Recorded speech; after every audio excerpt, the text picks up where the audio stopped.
La Plaza Mayor se convierte en la protagonista del verano de Gijón con el último aliento de la fiesta estival. Los bailes matinales atraían a los más curiosos con su mezcla de ritmo y tradición, algo que el público supo agradecer. Que cuando la cortejaba, que cuando la iba a ver, entraba a la medianoche, salía al amanecer, También hubo una entrega de premios a lo relacionado con la sidra y las manzanas, todo en el marco de la 19ª Fiesta de la Sidra Natural.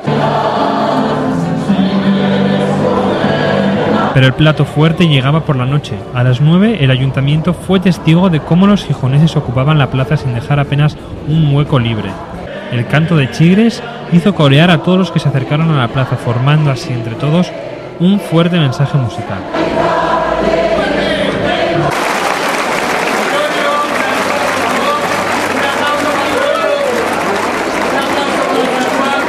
No sabía que querían abrirse paso a través de la gente, pero a medida que avanzaba la noche, más complicado se volvía a transitar, debido al entusiasmo del público y al poco espacio que quedaba libre entre tantos aficionados.